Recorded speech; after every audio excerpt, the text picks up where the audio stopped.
নমস্কার বন্ধুরা, এসডি কিচেনে তোমাদের সকলকে আরও একবার ওয়েলকাম জানাই। আশা করি তোমরা সবাই খুবই ভালো আছো এবং সুস্থ আছো। আজকে আমি তোমাদের সঙ্গে আরও একটি নতুন রেসিপি নিয়ে চলে এসেছি। আজকের এই রেসিপিটির নাম হলো গুঁড়ি কচু বা গাটি কচু, যেই কচুই বলো না কেন। সেই কচু দিয়ে আলু দিয়ে তেলাপিয়া মাছের ঝোল।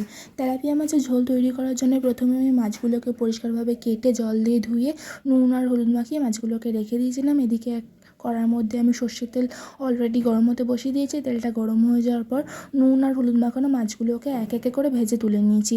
এদিকে আমি আলু আর গুঁড়ি কচুটাকেও লম্বা লম্বা করে কেটে রেখে দিয়েছিলাম। এদিকে একটা গুঁড়ো মশলার পেস্ট বানিয়ে নেবো।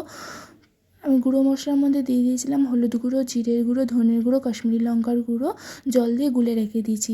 মাছ ভাজার এই সেম তেলের মধ্যে অল্প পরিমাণে কালো জিরে দেওয়ার পর লম্বা লম্বা করে কেটে রাখা আলু আর গুঁড়ি কচুটাকেও দিয়ে ভাজা নেওয়ার পর ওর মধ্যে অল্প পরিমাণে নুন দিয়ে দিয়েছি।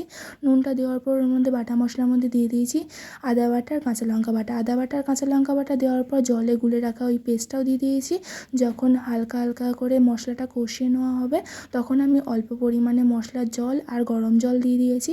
গরম জলটা দেওয়ার পর ঝোলটা যখন ফুটে আসবে ওর মধ্যে দিয়ে দিয়েছি স্বাদ মতন নুন আর স্বাদ মতন চিনি। স্বাদ মতন নুন আর স্বাদ মতন চিনি দেওয়ার পর ভেজে রাখা মাছটা দেওয়ার পর কাঁচা লঙ্কা ধনেপাতা দিয়ে দিলেই রেডি হয়ে যাবে আমাদের গুঁড়ি কচু আর আলু দিয়ে তেলাপিয়া মাছের ঝোল। ভিডিওটা ভালো লেগে থাকলে অবশ্যই একটা লাইক করো।